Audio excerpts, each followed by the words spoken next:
अऊज़ु बिल्लाहि मिनश शैतानिर रजीम। बिस्मिल्लाहिर रहमानिर रहीम। अलिफ लाम रा, ये आयतें हैं ईश्वरीय ग्रंथ और स्पष्ट कुरान की। दूर नहीं कि एक समय वो आ जाए जब वही लोग जिन्होंने आज इस्लाम का निमंत्रण स्वीकार करने से इनकार कर दिया है, पछता पछता कर कहेंगे कि क्या अच्छा होता कि हम आज्ञाकारी हो गए होते। छोड़ो इन्हें, खाएं पिएं मजे करें और भुलावे में डाले रखे इनको झूठी उम्मीद। जल्द ही इन्हें मालूम हो जाएगा। हमने इससे पहले जिस बस्ती को भी तबाह किया है उसके लिए कर्म की एक विशेष मोहलत लिखी जा चुकी थी। कोई कौम न अपने निश्चित समय से पहले तबाह हो सकती है न उसके बाद छूट सकती है। ये लोग कहते हैं, ए वो व्यक्ति जिस पर ये जिक्र उतरा है, तू निश्चय ही दीवाना है। अगर तू सच्चा है तो हमारे सामने फरिश्तों को ले क्यों नहीं आता। हम फरिश्तों को यूं ही नहीं उतार दिया करते। वे जब उतरते हैं तो हक के साथ उतरते हैं, फिर लोगों को मोहलत नहीं दी जाती। रहा ये जिक्र तो इसको हमने उतारा है और हम खुद इसके रक्षक हैं। ए नबी, हम तुमसे पहले बहुत सी गुजरी कौमों में रसूल भेज चुके हैं। कभी ऐसा नहीं हुआ कि उनके पास कोई रसूल आया हो और उन्होंने उसकी हंसी ना उड़ाई हो।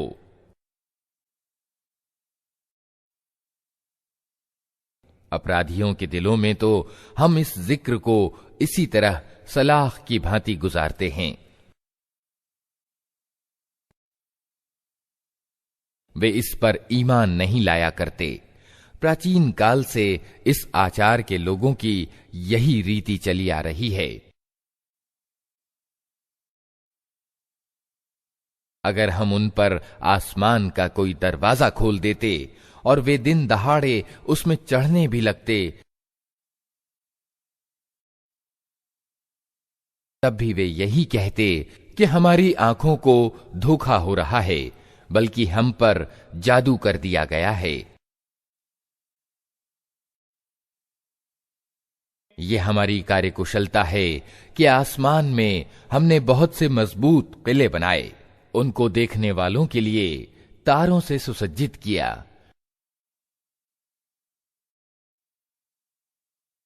और हर फिटकारे हुए शैतान से उनको सुरक्षित कर दिया। कोई शैतान उनमें राह नहीं पा सकता। ये और बात है कि कुछ सुन गुन ले ले, और जब वह सुन गुन लेने की कोशिश करता है तो एक प्रदीप्त अग्निशिखा उसका पीछा करती है। हमने जमीन को फैलाया, उसमें पहाड़ जमाए, उसमें हर तरह की वनस्पति ठीक ठीक नपी तुली मात्रा के साथ उगाई, और उसमें आजीविका के साधन जुटाए, तुम्हारे लिए भी और उन बहुत से सृष्टि के प्राणियों के लिए भी जिनके आहार दाता तुम नहीं हो।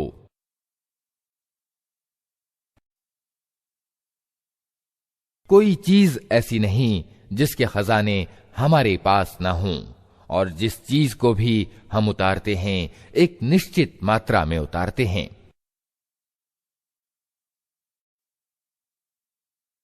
फलदायक हवाओं को हम ही भेजते हैं, फिर आसमान से पानी बरसाते हैं और उस पानी से तुम्हें सिंचित करते हैं।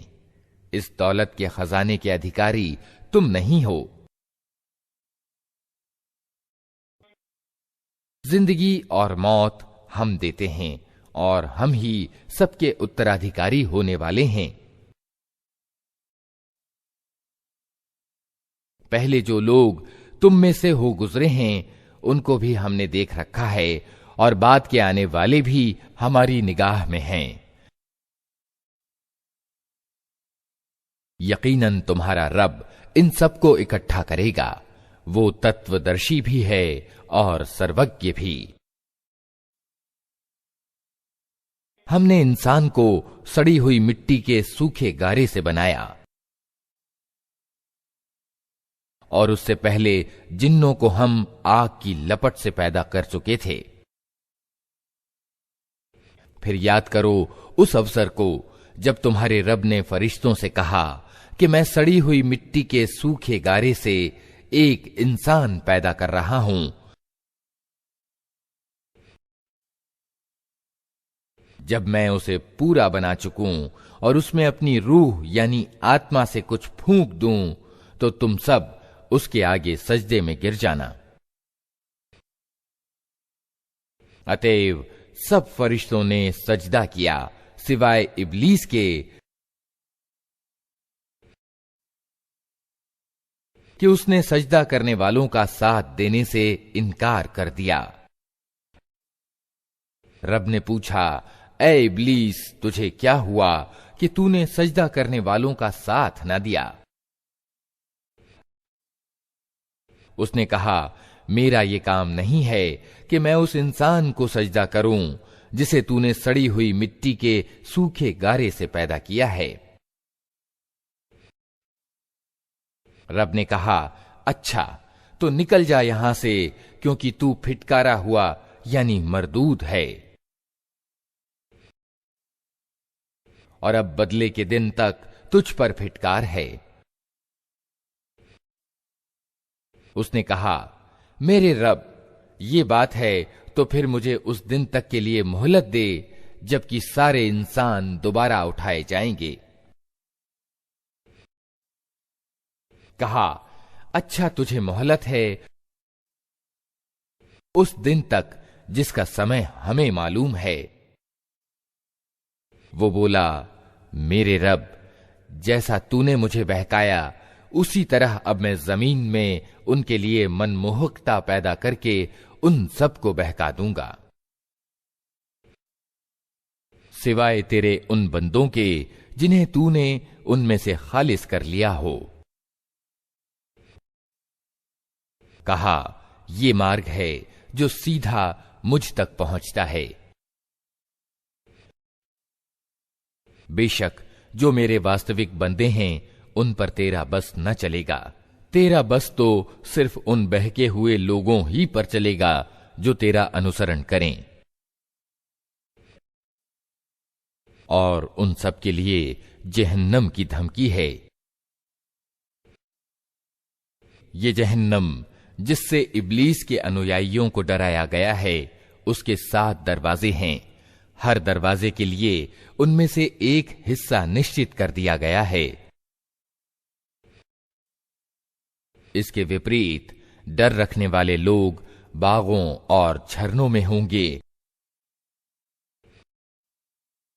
और उनसे कहा जाएगा कि दाखिल हो जाओ इनमें सलामती के साथ, निर्भयता पूर्वक।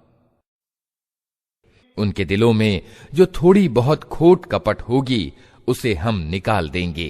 वे आपस में भाई भाई बनकर आमने सामने तख्तों पर बैठेंगे। उन्हें न वहां किसी कष्ट से पाला पड़ेगा और न वे वहां से निकाले जाएंगे। ऐ नबी, मेरे बंदों को सूचित कर दो कि मैं बहुत माफ करने वाला और दयावान हूं। मगर इसके साथ मेरा अजाब भी बहुत ही दर्दनाक अजाब है।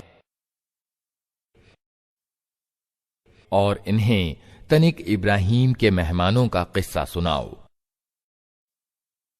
जब वे आए उसके यहां और कहा, सलाम हो तुम पर, तो उसने कहा, हमें तुमसे डर लगता है।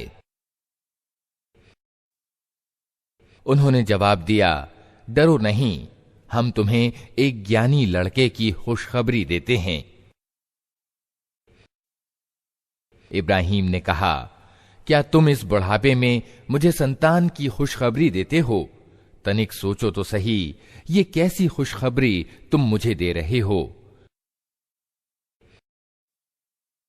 उन्होंने जवाब दिया, हम तुम्हें सच्ची खुशखबरी दे रहे हैं, तुम निराश न हो। इब्राहीम ने कहा, अपने रब की दयालुता से निराश तो पथभ्रष्ट लोग ही हुआ करते हैं। फिर इब्राहीम ने पूछा, ए अल्लाह के भेजे हुए, वो मुहिम क्या है जिस पर आप लोग पधारे हैं? वे बोले, हम एक अपराधी कौम की ओर भेजे गए हैं। सिर्फ लूत के घर वाले इससे अलग हैं, उन सबको हम बचा लेंगे, सिवाय उसकी बीवी के, जिसके लिए अल्लाह कहता है कि हमने नियत कर दिया है कि वो पीछे रह जाने वालों में सम्मिलित रहेगी। फिर जब ये दूत लूत के यहां पहुंचे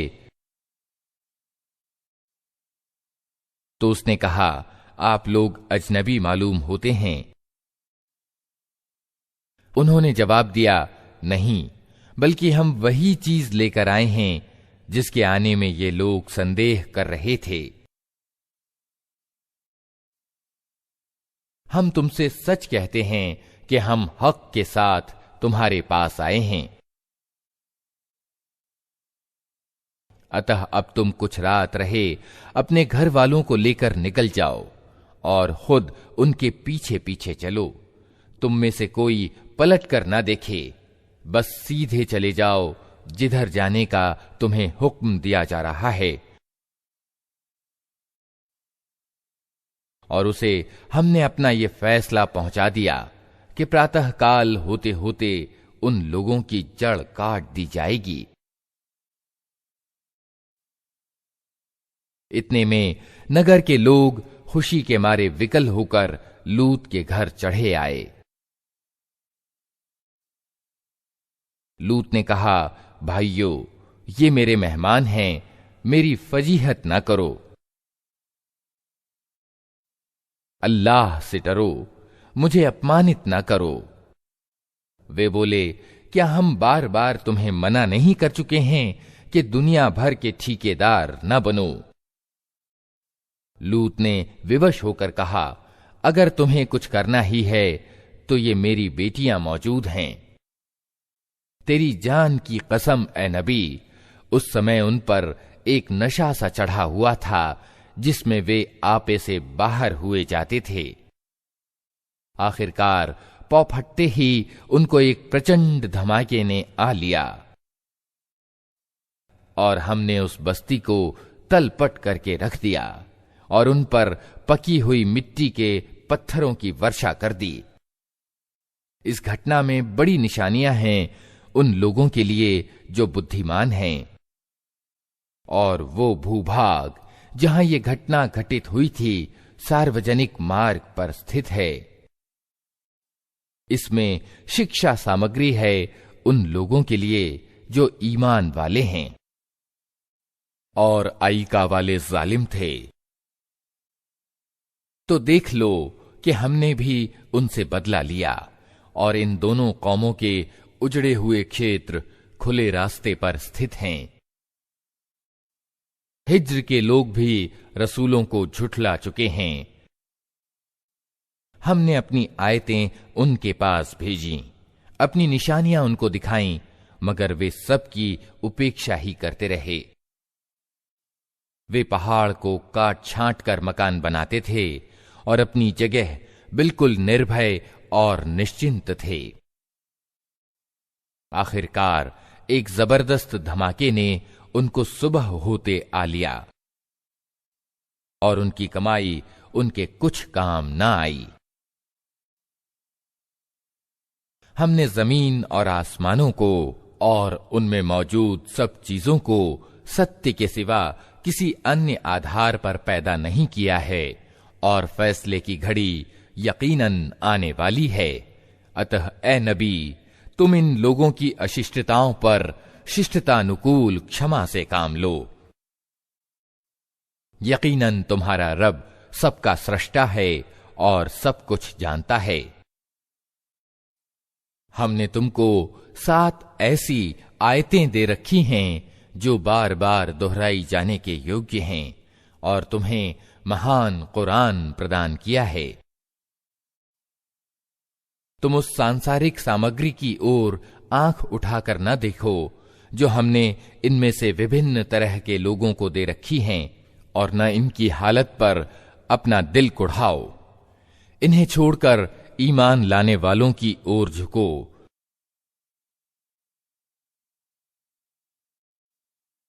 और न मानने वालों से कह दो कि मैं तो साफ साफ चेतावनी देने वाला हूं। ये उसी तरह की चेतावनी है जैसी हमने उन विच्छेद करने वालों की ओर भेजी थी जिन्होंने अपने कुरान को टुकड़े टुकड़े कर डाला है। तो कसम है तेरे रब की, हम जरूर उन सब से पूछेंगे कि तुम क्या करते रहे हो। अतः ए नबी, जिस चीज का तुम्हें आदेश दिया जा रहा है उसे हाथ पुकार कर कह दो, और मुशरिकों यानी बहुदेववादियों की तनिक भी चिंता न करो। तुम्हारी ओर से हम उन हंसी उड़ाने वालों की खबर लेने के लिए काफी हैं जो अल्लाह के साथ किसी और को भी रब ठहराते हैं। जल्द ही उन्हें मालूम हो जाएगा। हमें मालूम है कि जो बातें ये लोग तुम पर बनाते हैं उनसे तुम्हारे दिल को बड़ी कुढ़न होती है। इसका इलाज ये है कि अपने रब की हम्द यानी स्तुति के साथ उसकी तस्बीह करो, उसकी सेवा में सजदा करो और उस अंतिम घड़ी तक अपने रब की बंदगी करते रहो